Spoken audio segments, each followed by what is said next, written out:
Hi, everyone. Welcome back to Heart Astrology Podcast. I'm Adriana, joined here with my grandmother, Caitlin. I'm based in the UK and she's based across the ocean in the United States, and we are here connecting together to connect with all of you. So, like we said in our previous video for March, we have so much astrology going on. We couldn't just do one video to fit it all in. So, in this video, we're going to be talking about the partial solar eclipse that is happening the end of this month, and also some of the energies that I'll discuss with Neptune as well. Don't forget, we also have Mercury retrograde still going on, as well as Venus retrograde. I'm going to talk a little bit about that in this one. Was it that you were going to mention, Caitlin? Mhm. Perfect. Yeah. So finishing up the month and what we can expect going into April. And we will wrap up the video again with some more tarot and oracle messages to share with all of you. Hi everyone, just doing a quick little insert here to announce our giveaway. It is 1 year for our Heart to Heart Astrology podcast, so we are giving back to you by offering an opportunity to win a mini galactic reading from both myself and Caitlin. Here is how to enter. I'll post all these rules down in the comments below so you can double check, but you need to first make sure that you are subscribed to both myself at StarrySkyReadings and also subscribe to Caitlin at Bhakti Galactic Healing. So both of our YouTube channels to get entered in, and then comment on what you love most about galactic astrology or even with our podcast and what we share. So we want to see what you have to say. And then third thing is, please do email either myself or Caitlin. Our emails will also be in the description below, and make sure you contact us there, because otherwise we're not going to be able to let you know that you've won. And we need a way to contact you, of course, if you happen to miss our announcement in our April video. So just want to clarify that it's actually 2 winners will win. So one person will win a mini galactic report with me, and then one with Caitlin. More chances to win here with this giveaway. We're going to check to make sure that you do all 3 of those and email us, so that way we have a place to contact you and to email you your PDF report of your galactic connections. If you are new here, please do check out our individual YouTube channels. I'm StarrySkyReadings. Caitlin is Bhakti Galactic Healing. And Caitlin, for those who are new, do you want to go ahead and give a little introduction? Sure. I just want to thank everybody that have been subscribing to my channel. I've since the previous videos, the couple that we did on the 12 signs, I gained 40 new subscribers. And since I'm such a small channel, just starting to grow, only been doing this for a year, I guess we've been doing this. I'm excited to have you join my channel, and hopefully I'm going to do some individual videos too. I love doing this with Adriana, and I know she's got an individual video coming up too, and that allows us to maybe just zero in more on a specific topic. I've been doing astrology since 2018. But I've been involved in metaphysics pretty much my whole life. My parents were very metaphysical people. I was very blessed. They were way, way ahead of their time, definitely. Also, I'm a Reiki master for 28 years. I so enjoy doing these videos with my beautiful granddaughter. Oh, I so enjoy doing this with you too. So we're sharing the love here, and I've learned so much from Caitlin, and she's actually the one who got me into divination with oracle cards when I was a kid. So I am a professional intuitive tarot reader. I've been doing it for over 5 years now. But of course, I am very, very much interested in astrology. So I love how astrology just takes things to a whole new level and really gets in depth here. But the cards do kind of bring in those confirmations, especially when I do readings. I do specialize in galactic astrology, as me and Caitlin are both galactic astrology practitioners through Julia Balaz's course, which you can check out on her website. And you can see your very own free galactic astrology chart at galacticastrochart.com. But of course, if you want a more in-depth look into your chart and what it all means, you can contact either Caitlin or myself at our emails, which are going to be down in the description below. So don't hesitate to reach out to us. We're very customizable. So if you don't want like a big long thing, we can do shorter reports. So I'm happy to help really zero in on your questions or whatever you need guidance on. Okay, should I dive us into this incredible energy? Is it actually, do you know before you talk about it, if it's visible? I think it's part of the New England area for the United I States. I think so. I don't think it's definitely not visible where we're at. Not like I last think it's year. closer to Last year Maine, yeah, maybe. yes. But yeah, I think it's possibly there. I didn't research that because I knew it wasn't going to be visible here, but it is visible in England. And you say here at Maybe. well, hopefully, yeah, with no If clouds, there's right? no clouds, yeah, you never know with England. So, 9:56 a.m. GMT. So, yes, yes. well, again, this is a partial solar eclipse, and it begins in the Eastern Daylight Time at 4:50 a.m. and will end at 8:43 a.m. But the maximum eclipse time will happen for the Eastern Daylight Time at 6:47 a.m. And the new moon in Aries is at 6:58 a.m. Eastern Daylight Time. So a lot of stuff going on in that short space of time. But I was Mhm. guided to put in to our galactic chart 6:47 a.m., the maximum eclipse time. And that's, I wanted to look for the most prominent connections with Sun in Aries and the Moon in Aries with that Cazimi. But I have a little story to share because in our last video, I pulled 4 cards from the Galactic Heritage cards from Lissa Rael Holt, which is this right here, and highly recommend this deck, 108 cards. It's amazing. And I was at that time working on our lunar eclipse video, and I got the Zeta Reticuli future card called Enlightenment as my 3rd card when I did the pull. I was guided to pull. I wasn't going to pull it till I got closer to working on this video. Um, and I hadn't worked on it at all. I hadn't even started.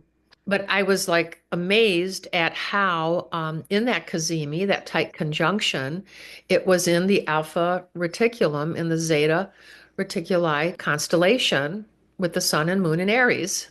Conjunct, Wow. both were conjunct. And I was kind of like, wow, how does this happen? So, but let's get into the eclipse itself, the solar eclipse, which to me, again, I just like to refer not only to Aries being, though it is the main part of the eclipse, but I feel Libra is the pole opposite it. So I feel it's a combination. And we've had this combination with 6 eclipses. Um, so it's the eclipse itself can affect us from like around 6 months, even maybe further for some. So say, the actual date of this one is going to be March 29th, 2025. So 6 months from now would put us out around September 29th. So of this year. So make your plans accordingly. The eclipse in the zodiac sign of Aries may relate to your personal plans, decision-making power, and abilities for self-assertion and self-care coming into powerful focus. So remember, with the polarity axis of the zodiac sign of Libra, there may be influences regarding any of these possibilities for new beginnings while simultaneously making final decisions. Libra must weigh and balance every decision, and this puts the brakes on the fiery Aries. But that's a smart thing because with the long-term decisions, it's important to consider things before you jump into the fire. Aries will have you just jump into the fire. So we need Libra to say, wait a minute, what are we jumping into? What is the best fire to jump into, so to speak? So I feel that is important to remember when you're considering this eclipse. Just a bit about the new moon, which is in Aries, and it's at 9 degrees and 0 minutes. And I'm going to pull up a chart. I'm going to do my best here. This is a chart from Cafe Astrology. What I love about this chart is there's no lines. So you can really see all of these alignments more clearly. This was very helpful to me.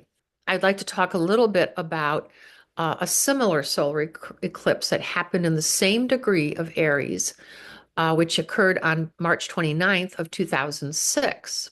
And before that, it was March 29th of 1987. So 87 was a very powerful year. Harmonic convergence started in 87. Very powerful points. People waking up. I could not believe that year. And just the movement to be awake was phenomenal. I don't know why we're not as a why didn't that work and keep us going more? But it was a very awake year. Um, so, but an eclipse set along the Aries Libra axis most recently occurred from 2013 to 2016. So before that, it was from 2004 to 2006.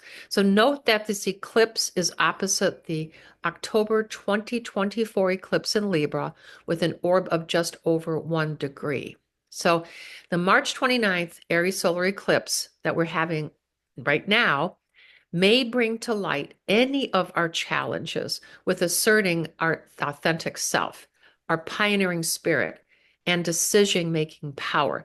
And that's from back all the way back from 1987. I want you to look at that because these are all interrelated, these 6 eclipses. Okay. That's why I shared that. Um, so this eclipse may call you to learn powerful spiritual techniques toward self-mastery and wonderful ways to empower your decisions by directly facing your greatest fears. The universe invariably brings to each of us what will help us spiritually grow and expand our wings of love to embrace changes and endings, which may manifest ultimately to understand what is the best possible path for our own growth. So let's take a peek at this chart that I brought up over here. And this is the new moon in Aries with that 9 degrees solar eclipse for March 29th at 6:58 a.m. That's Eastern Daylight Time. So let's see, there's our moon right there in Aries. This is something I talked about in the previous video.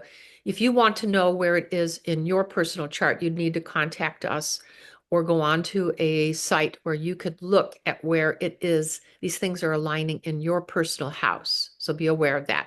We're just looking right now at the collective of it, which does not include the houses, but includes the signs. That's why there's no lines in this chart. But look at how we've got Neptune in Pisces, and we also have Mercury in Aries as well. I missed that, sorry. And then we've got 28 degrees of Venus in retrograde. We've got the North Node in Pisces, and that was Pisces for Venus, and it switched around the 27th. So it's just going, it's still even in those ending degrees. It's just hitting into Pisces. And then Saturn is in Pisces. So look at this combination here. It's very important. And then how over here we got Cancer in Mars still going on until April 18th. But then we got our Jupiter in Gemini still, and then we have our Taurus in Uranus. So up here, Pluto in Aquarius. So I want you to look at the shape of this. This is why I wanted to bring it up. This half of the chart has so much to do with the self with a capital S regarding the collective. Okay. And then this half of the chart has a lot to do with self-identity. So here we go with Aries, self-identity. Pisces would be more of the collective. And then how these, as you look at these aspect connections, how they are going to impact. So these are the kind of things that Adriana and I can do for you personally to show you how these connect, how they individually affect you as well. So that's all I wanted to share. I'll stop the share and turn it over to you, Adriana. I just wanted to make a little comment on that too, on that chart. Everything was in the later degrees or in the earlier degrees of Pisces there. So I feel like that kind of ties into our last video when we talked about endings of cycles and coming into new ones. So as we go towards the end of March, we are really, even though, yes, we are obviously starting a new month, we're starting springtime, but we really are collectively going into this new chapter and this new cycle for all of us on a energetic spiritual level. So it's really cool to see that reflected in the astrology as well. Yes, it is. It's this transitional period, as we talked about, that we are all in. So it's just kind of writing it out and keeping ourselves as grounded as possible, but also checking into our emotions and taking good care of ourselves, of course, through this. So not letting too much of the crazy energies affect you. It's a lot of these planets moving into fiery Aries. I noticed too in your chart, something that I'm also going to talk about is that there was a square to Uranus to the new moon. So Uranus is conjunct, and then I'll talk about Neptune after this, but Uranus is conjunct a malefic fixed star called Algol. Now, I've had a video that I did last year on Algol. If you would like, you can go back to my channel and watch that again because a lot of what I'm going to say will kind of apply to this. And I also talk about the mythology of Algol in that video. So she is represented, the star is represented as the Medusa head, and it's a little bit different from the video from last year with the astrology because it was a conjunction, but this time it's making a sextile to Mars on this day of this partial eclipse. So it feels very heated with that. So it is, again, it's a malefic star. So I suggest for everyone to take extra care in spiritual and psychic protection. Try to avoid any sort of evil eyes, so to speak.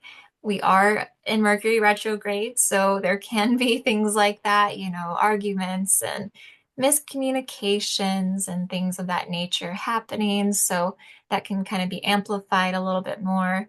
So just try to keep that in mind and be aware. People can be more prone to act out more boldly and even speaking more boldly at this time too. So be careful with what you say as well too, because words have power, don't they? So just keep that in mind for yourself as well. And it does align with my tarot cards, but before I share my cards, I do want to also just briefly talk about Neptune. So Neptune is in Pisces at 29 degrees, which we saw in that chart. It's getting ready to move into its new sign of Aries for the next 14 years. Okay, so this is a really, very long-term commitment here. So it was very, very comfortable in Pisces because Pisces ruling planet is Neptune. So now it's going into the complete opposite element here with fiery Aries here. This will happen on March 30th, so the day after this partial solar eclipse. So the last time Neptune was in Aries was during 1861 to 1875.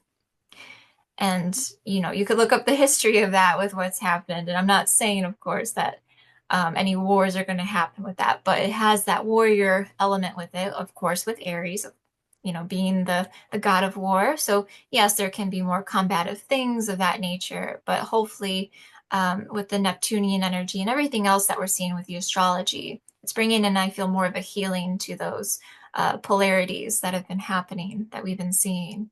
Hmm. So Aries being the first sign of the 12 zodiac signs marks new beginnings and representative of new life, just like springtime, which is where it occurs for most of us, or, well, some of us, depending on which hemisphere, of course, you live in. I feel Neptune's uncomfortable shift into the fire sign of Aries is like a wake-up call. It's a wake-up call of light coming in. I talked about this in the last video. There is, throughout March, I think the big theme is just like light coming through to illuminate illusions. That's the Pisces Neptune energy. Illuminate those illusions and really ask yourself, okay, what have I learned from this? What is it that I'm really seeing here? And kind of have that self-reflection with these things. So shedding a light on illusions or anything that's been kept hidden during Neptune's time in Pisces. And it started in 2011. So, it could be, of course, on a personal level, your own things that you've maybe discovered, self-discovery within yourself, as well as, of course, what we see through the government. And again, that ties into Pluto going into now Aquarius as well, bringing these changes and revolutionary type changes as well to our structures. necessary changes, and change is inevitable here. So, actually, before I go to the tarot cards, did you want to add anything to that, Caitlin, or discuss anything? I didn't do the research here. I'm so glad you did. I didn't know about this 1861 to 1875. That's kind of wow. I'm going to have to look Yes. bit more, which was a very liberating time ultimately. So this Hmm. is more hopeful. And I like that. And as you speak revolution, but it's also, I feel it's um, an evolutionary revolution as we I like that. evolutionary revolution. I feel the Hmm.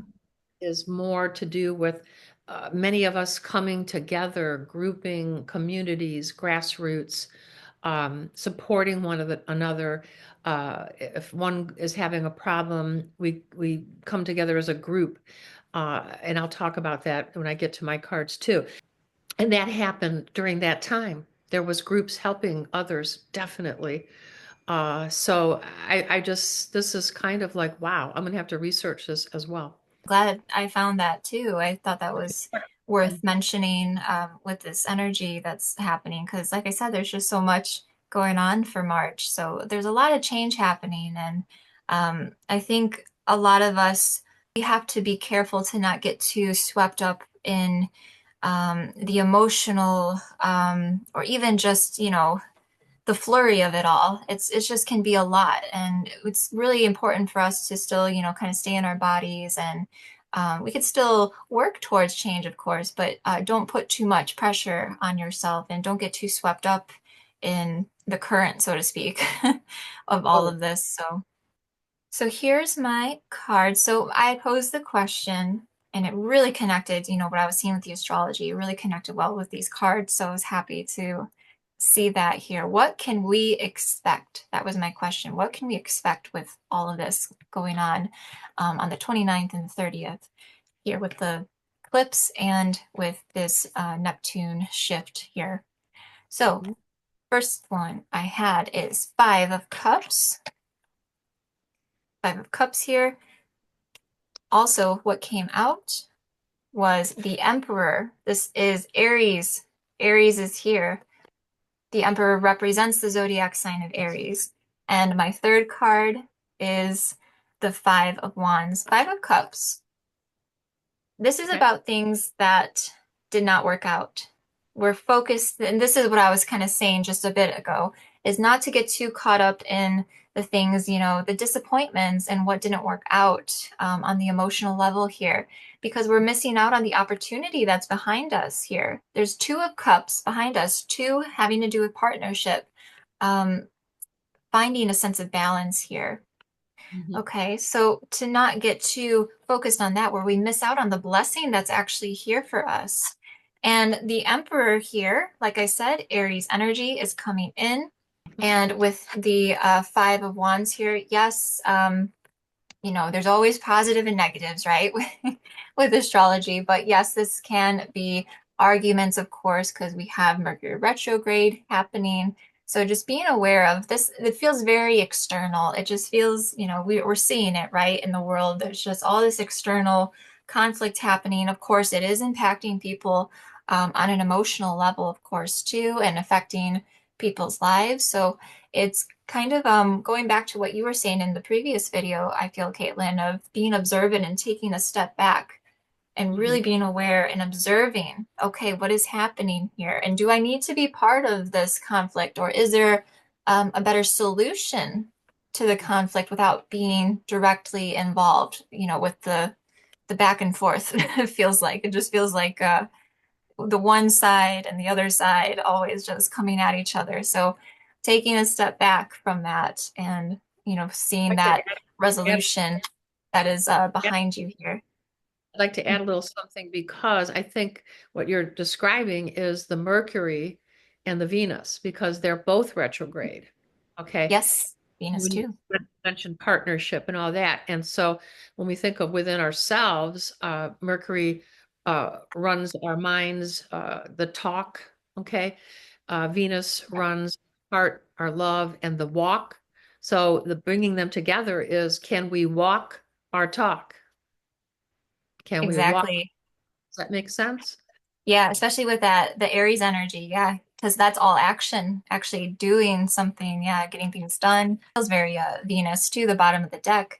We have Mhm. the beautiful Ten of Cups. So again, this is the blessing that is here behind you, as you see in this card. This person here, there's a blessing here from this situation, from the conflict. There is a blessing here. There is solution here for a beautiful sense of fulfillment and peace, harmony.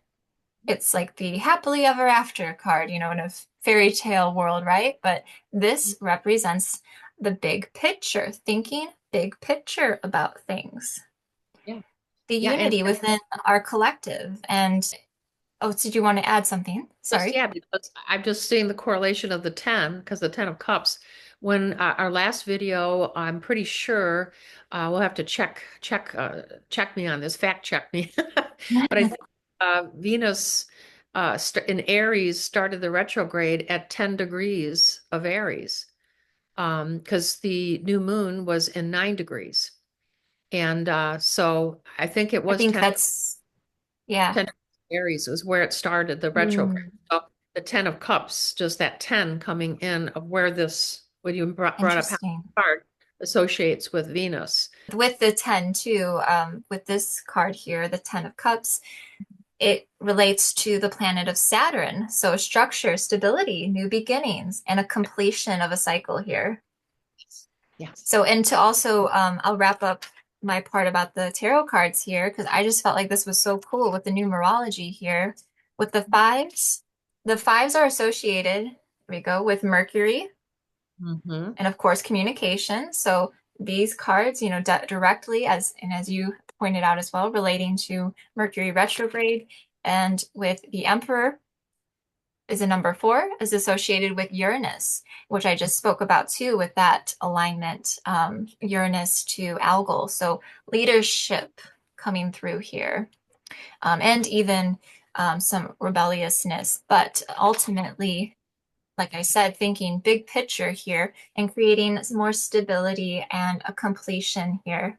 What Mm-hmm. is the best outcome for all? Thinking collectively, very Aquarian. What is the Yeah. best outcome for all in this situation? All parties here finding harmony. Yes, I love that. That's beautiful. I also have two cards that I received. And it's again from Lissa Royal Holt's Galactic Heritage Cards. I had this from our previous video. And I actually pulled these cards during the time of doing our first video. And so let me pull up the first one, which is number 97. And it is called Enlightenment. And it is the Zeta Reticuli future card. So this card is very much about living a paradox, which means in this case to understand our emotions and at the same time rising above them. So it's that combination going on there. Um, so to make a long-term powerful decision, feel into it largely with, say, Jupiter energies, and then invoke Saturn to bring in the reality of the decision. When these two planets work together in harmony, big things get done. So big things get done. That's the energy I feel here, really strong. The Zeta were able to learn how to do this and evolve from extreme polarizing pain, so very separate, realizing the truth that according to Lissa Royal Holt's channeling, this is a quote from her book, separation is an illusion, and that their true state is as a unified consciousness that spans all creation. So I feel this describes self-realization, which is the path of enlightenment. So our human collective is on a similar path right now. I love combining the techniques of ancient wisdom and philosophy with the wisdom of our galactic heritage. And here we are on center stage, living out the stories in our human experience. Lissa Royal Holt also channeled that the human experience of separation is but one part of who you are. And by embracing all aspects, as the Zetas eventually did, and they did this without attaching to any aspect, you individually and humanity collectively can now move into an enlightened state of consciousness. So I'd like to talk just a little bit about that before I go to the second card. And I feel it is just so important that we don't lose connection to the ancient techniques and wisdom. So meditation, breath work, eating healthy, being in nature. These are all part of living in this world and celebrating being a human. This we would you believe this? But we fought to get into these bodies. Everybody wanted to be able to be here for this huge shift that is going to be happening. And so many people are so in their minds and so into the internet and these devices that they're going to miss it. You don't want to miss it. You have to be in body fully to feel it. That's part of self-realization. Um, so I feel that's super important, but then also educating ourselves about our galactic heritage and, what are the Zetas about? There's a wonderful channeler who's been doing it for 40, 50 years. I don't even know how long it's been, but his name is the channel is, well, it's Daryl Anka is the human's name, but he channels Bashar. And I think a lot of people know of this channel. And he is so accurate and he's done it so long. He's a very viable channel. There's very few viable channels. And but he would be one to really, he talks about the Essassani and how who he is channeling. Bashar is the much higher elevated version and of the Zetas. So I would just suggest listening to some, and he has some latest videos that have come out that are excellent, really excellent. And basically, he's saying a lot what I just said to you. And we still, to evolve, we need to have self-realization because there's really only one of us here. And this continuous shadow boxing with ourselves on the cave wall, the shadow on the cave wall that we still are doing is really fruitless. And it just keeps us on that hamster wheel I spoke of in the last video. We just keep repeating the same patterns. So we have an opportunity for a true evolution. And at some point, as Bashar has revealed, and I've believed my whole life, the and to me, the higher frequency aliens, they're only good. There is no such thing as a bad alien. If there's a lower frequency, then it would be an alien that is somehow connected through the earth, through actually underground parts of the earth where they have not evolved and they're stuck in 4D. But the aliens who would appear would be 5D and above. And so let's get rid of this fear. It's time to let them come in and guide us to fix a lot of stuff that needs to be fixed. And Bashar did mention that uh, the Galactic Federation, and they're all committed to not allowing this Earth to be destroyed. There's no reason to destroy this Earth. This is a beautiful learning school. Okay, why should we get rid of it? It's not necessary. Okay, so there's a lot of fear around there, but it's not going anywhere.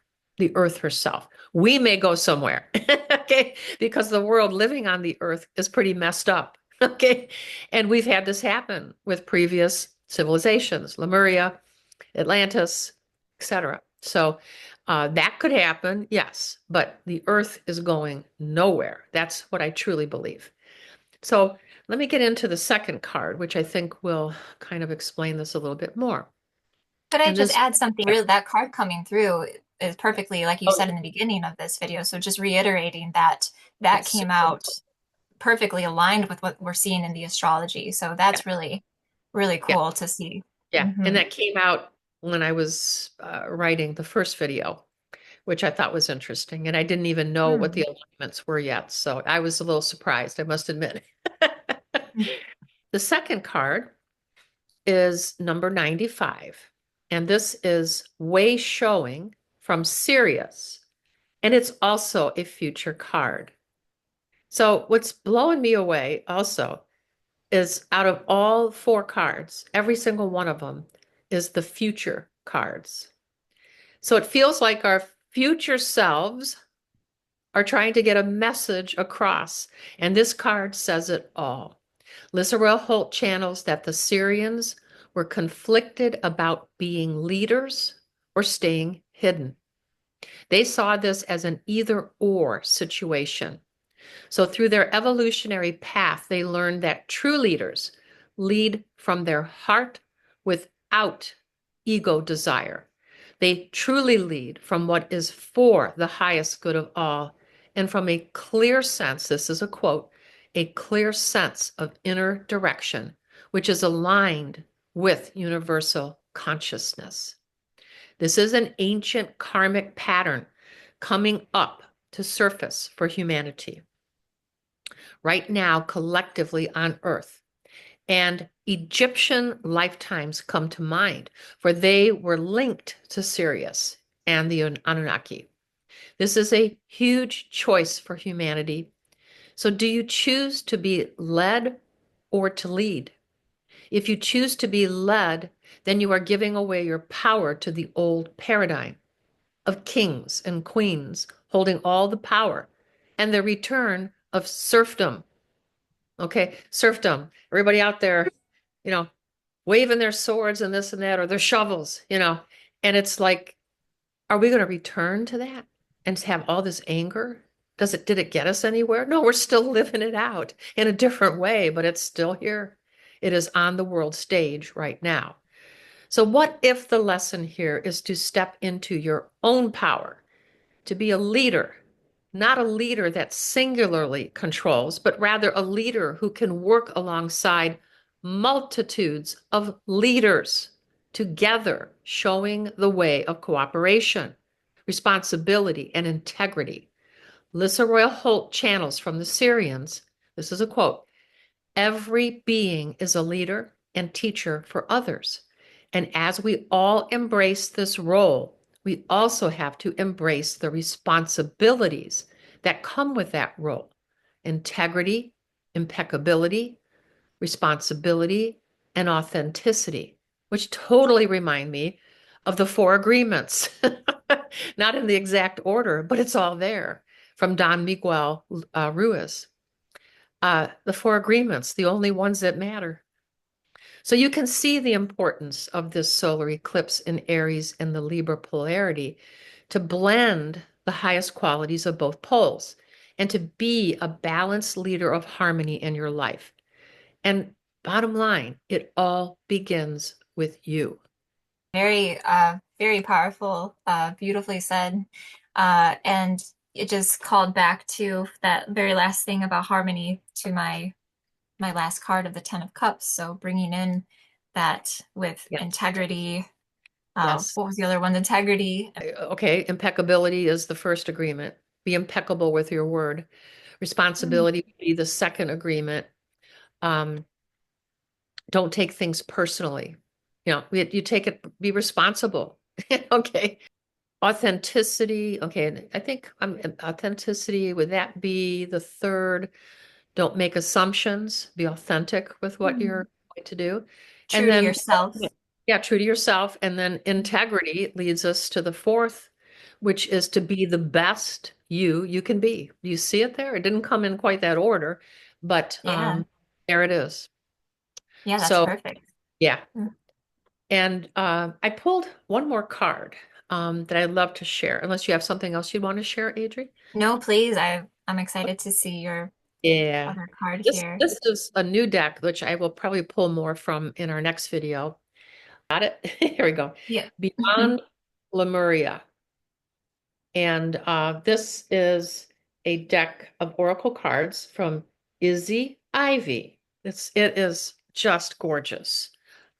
Just like Lucille Holt, she has a huge, looks like close to 150 pages here.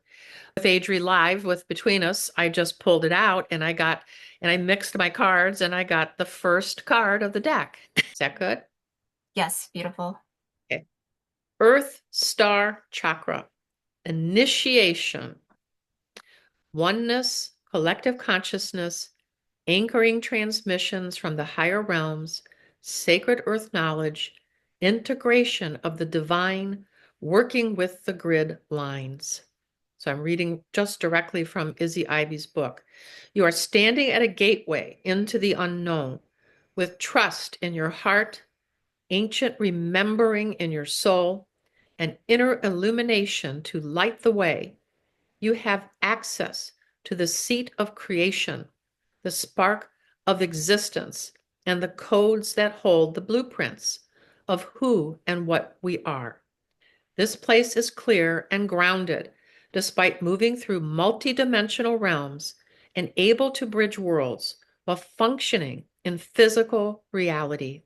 The higher you reach for the divine and the realms of spirit, the more important it is to anchor deeply to the earth. And that takes us back to our previous video, to this previous one, the one in February. Anchor the highest timeline. And I've been using, Enzo and I are using this mantra. I am anchoring, activating, awakening, accepting, and appreciating the highest timeline right now. And we use this as we go across the day. We come back to this very simple mantra affirmation, and I Mhm. will promise to include it in my video in the details. And I just think it's super important to realize that's our power right there. We have to call out for it. Our lower self calling out to our highest self. Nothing will be just given to us. Nothing will be forced upon us. That's violation of free will. We have to ask for it. Okay. So asking for that highest timeline. If enough of us do that collectively, watch out. Things are going to happen a lot sooner than later. When we choose love, it automatically takes us to whatever situation we are in. How is my choice going to affect everybody else? And that's just part of what highly evolved beings do from these galactic star realms that we love to study. That's what they evolved to. The Zeta Reticuli, the Sirian beings, and even the Orion beings, as we talked about in the previous video. Things are balancing out with that Libra energy and moving us into illuminating things here. Light's coming in with that Aries fire. So that's what I Yes, feel. Hmm. yes. And then, of course, the Pisces Virgo polarity as well. So we've got some Yes. Hmm. very interesting, as you've said all along in both videos, about the completion and the new beginning. It's a Yeah. simultaneous thing. And I really Hmm. believe we are being initiated as this card. That's why it kind of surprised me. In Earth is being initiated into the Galactic Federation. It's going to happen. Bashar talks about this as well. When will it happen? That's another story. But there's no way to predict a date because the universe doesn't know what time it is. Okay, so our lower self wants to know the date. Our Virgo self says, I got to know the date. But Pisces is like, whenever. But And we it's, have free will, so it can always yeah. change and It's moves very around. exciting because we are going to be part of that cosmic energy. We are graduating. We're in going into initiation. This is huge, and this is going to take time. I don't like again. It's not going to be like that. We're going to go from one age. I mentioned I talk about this in the previous video.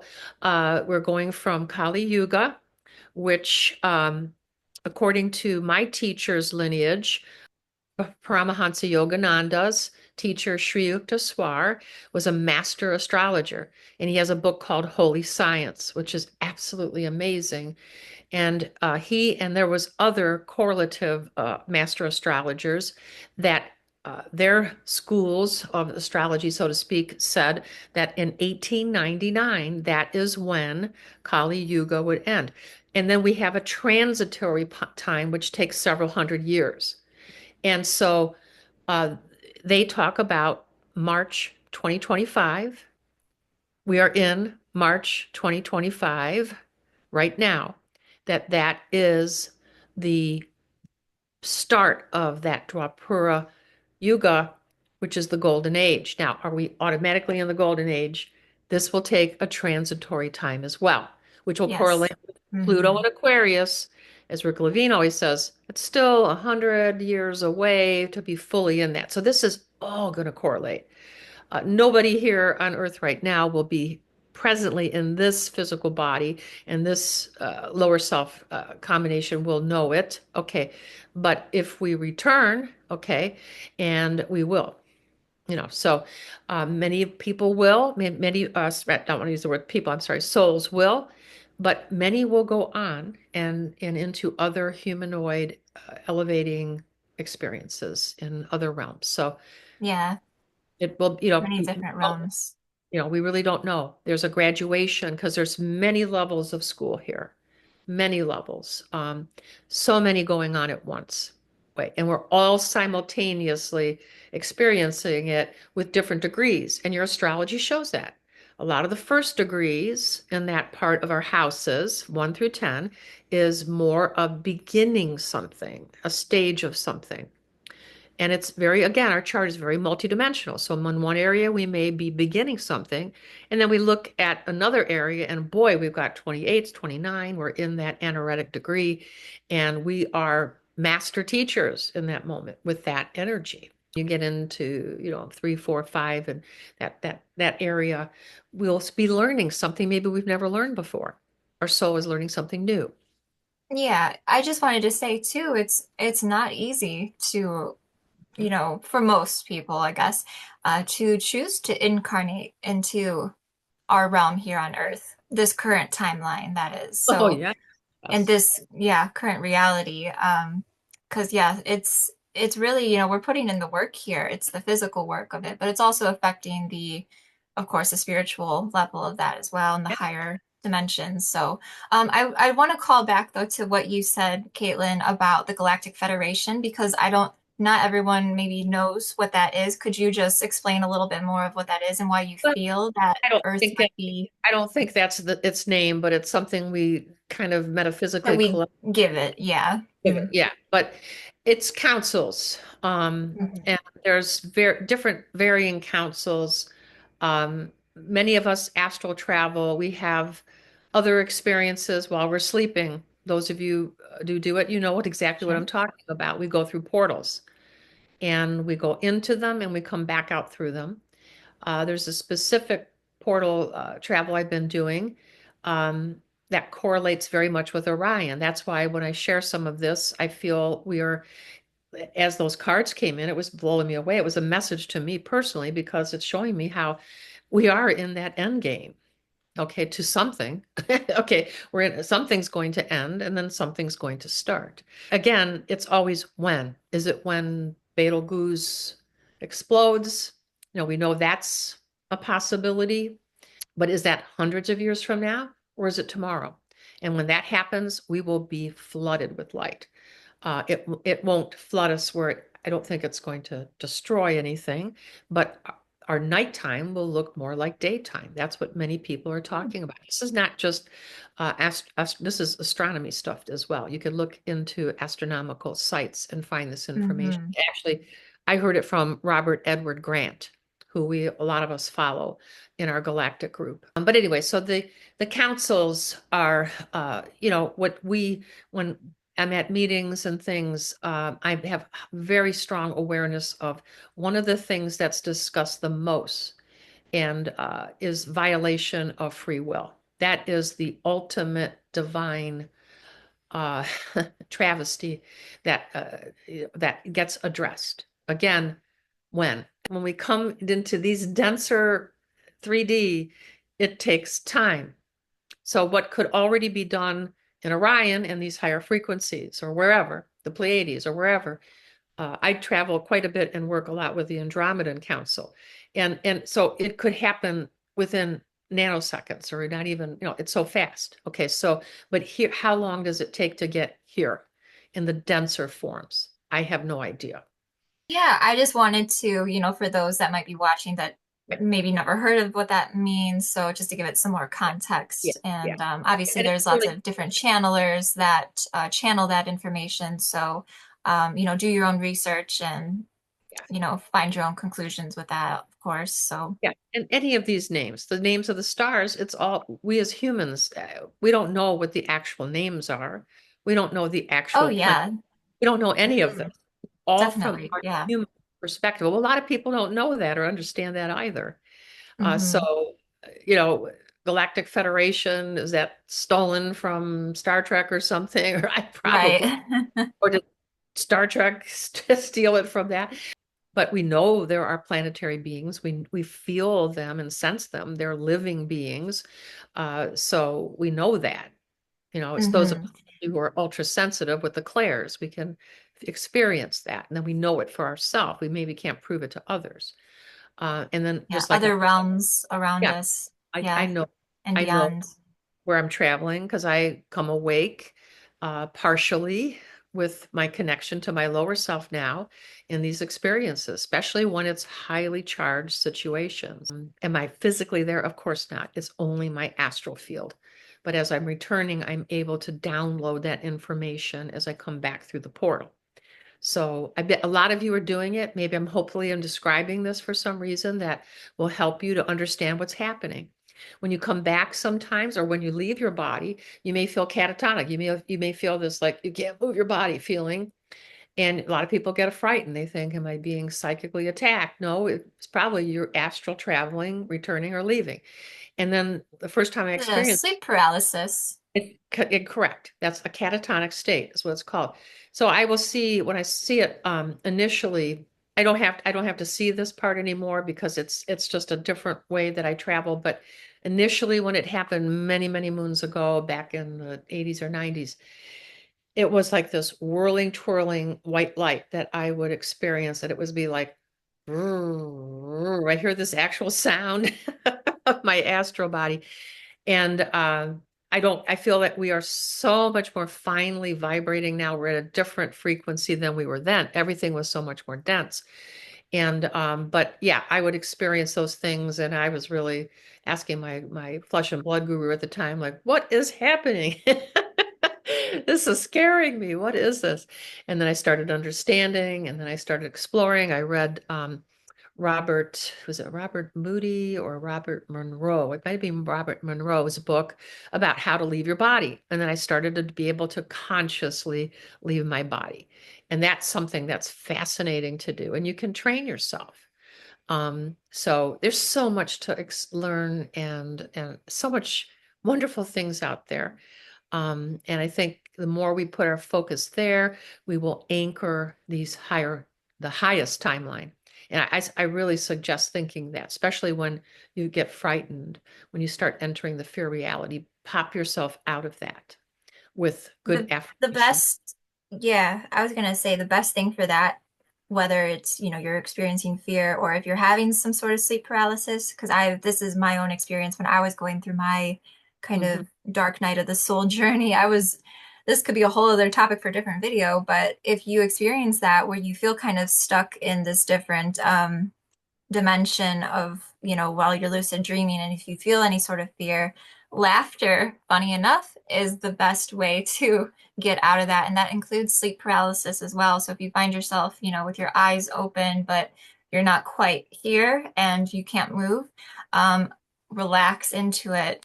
You will come back. So you have to just rest and let yourself fall back into it in order to come out of it. So Yeah. that's been the best thing. So I just wanted to quickly say that Oh, yeah. just to give some Yeah. advice if That's great anyone advice. does Yeah. experience that. Blinking is a way too, because when we come back, it like just forcing ourselves to blink. It'll Mhm. it'll just pop. It'll just be like you'll be back.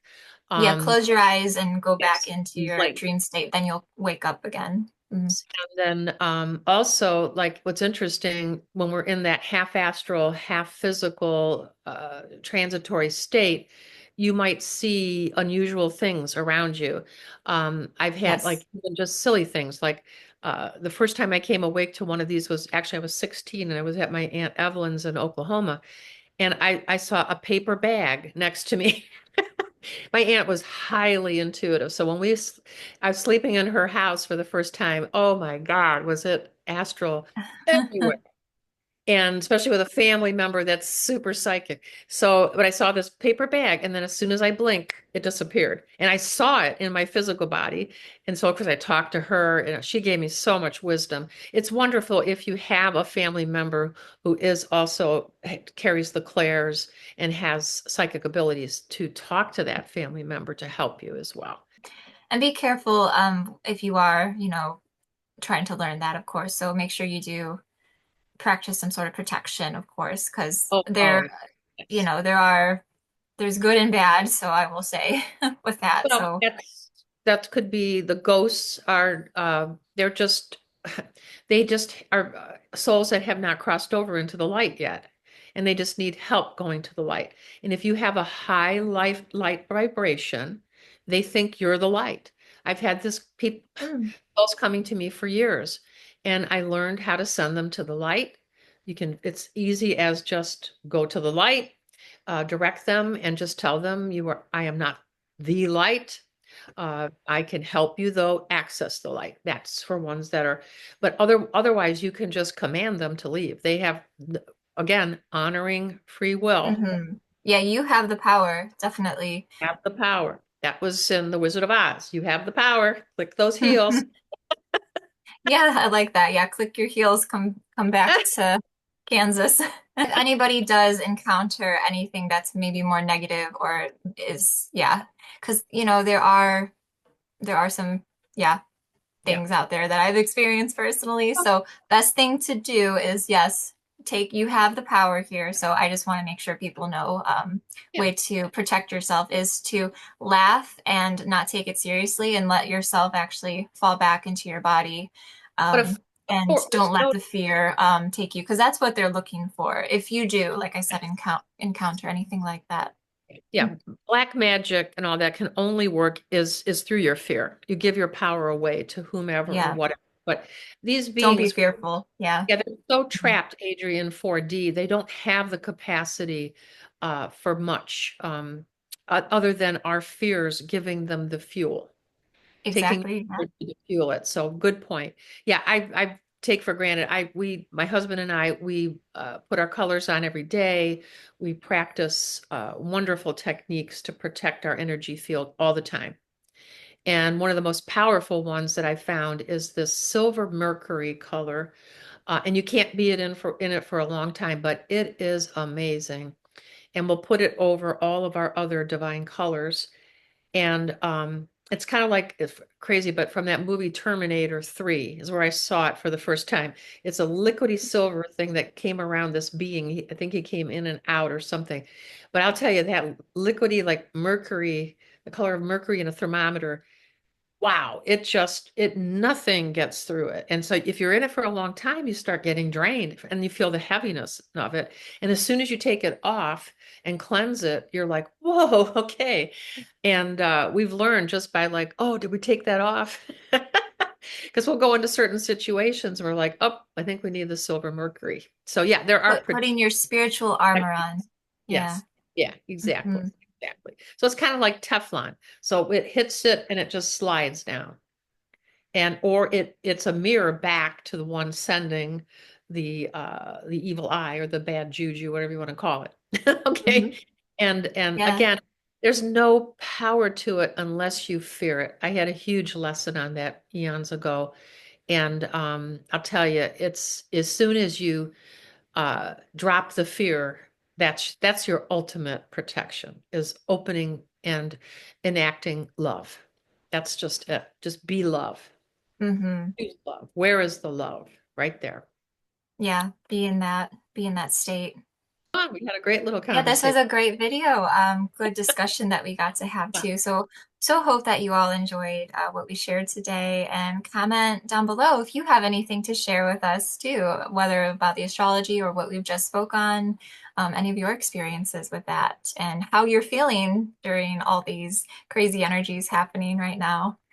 Thank you so Absolutely. much for watching this, and please stay tuned for our next video in April. We'll see you then. Thank you. Namaste.